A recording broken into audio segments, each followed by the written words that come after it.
दोस्तों, फर्रुखाबाद में जिम्मेदार अगर कोई है तो यहाँ के लोग हैं। किसान भाइयों का आए दिन शोषण होता रहता है और जब उनकी फसल आती है तो उन्हें कहीं न कहीं ढंग से जो उनका रेट है वो नहीं मिल पाता है। आखिर ऐसा क्यों? आइए थोड़ा हम और आगे दिखाते हैं, क्योंकि समस्या यहाँ पर आगे नहीं है कि उपज ज़्यादा है।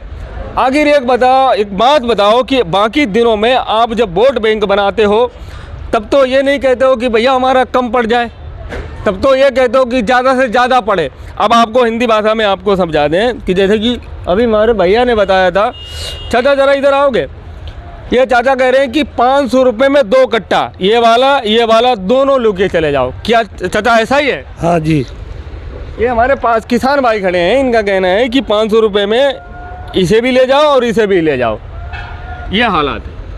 अब किसान भाई भी खड़े हैं, आलू इन्हीं का है, इनसे ही मैंने पूछवा दिया। बाहर के लोग ये कहते हैं कि आलू इतना महंगा है, इतना महंगा है। क्या सच में महंगा है सर? अरे जे का दो उठा ले जाता हूँ, हमें तो 400 रुपया मिली हुई है 2 में। फिर भी उसमें भी भैया वो कह रहे हैं चाचा कि 100 रुपये और कम मिलेंगे, यानी कि 200 के एक ये 200 का, एक ये 200 का। 100 रुपये में इनका आने जाने का भाड़ा लगेगा। यहाँ पे आड़ दलाली सब कुछ जाए में तो है खर्चा। अच्छा, चलिए थोड़ा और हम आपको दिखा देते हैं। आइए मेरे पीछे। और ये सब आलू लगा हुआ है। यहाँ पर जितने भी भाई लोग हैं इनकी एक ही समस्या है कि आलू थोड़ा महंगा होना चाहिए। और यहाँ के जो लोग हैं उन्हें भी इसके बारे में सोचना चाहिए कि किसान जब तक किसानों को अगर समय से पैसा नहीं मिलेगी। और एक समस्या नहीं है किसानों के पास, कभी खाद नहीं मिलती है, कभी बीज नहीं मिलता है, कभी पानी नहीं मिल पा रहा है, कहीं समय से बिजली नहीं आ पाती है। लेकिन जब उपज होती है तो उसके रेट कम कर दिए जाते हैं।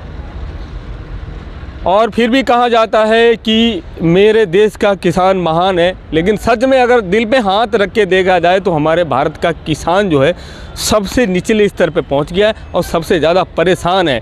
इस पे सरकार सोचे। हमारे फर्रुखाबाद के सांसद मुकेश राजपूत जी ने इस बार संसद में आवाज़ उठाई।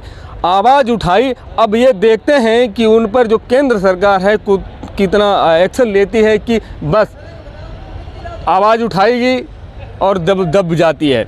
चलिए, मैं तो ये दुआ करता हूँ कि किसान भाइयों का थोड़ा अच्छा रेट मिले ताकि ये दिल खोल के कुछ और अच्छा कर सकें। अच्छा, एक बात बताओ, ज़मीन जो है यहाँ पर वो 2 फसलें करती है, एक मक्का करती है और आलू करती है और गेहूँ हो जाते हैं। और फिर अब आप कहो कि उसमें हम गन्ना कर लें तो गन्ना थोड़ी हो जाएगा।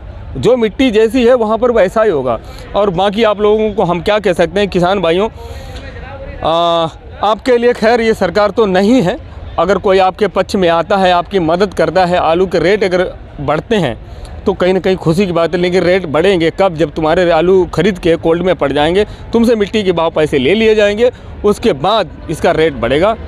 ये आप इंतज़ार कीजिए, क्योंकि मुझे पता है, मैं इस चीज़ में मैंने बहुत तरीके से बात की है। और चलिए, और ज़्यादा नहीं दिखाएंगे, नहीं तो कुछ लोगों की मिर्ची लग जाएगी। धन्यवाद, थैंक यू।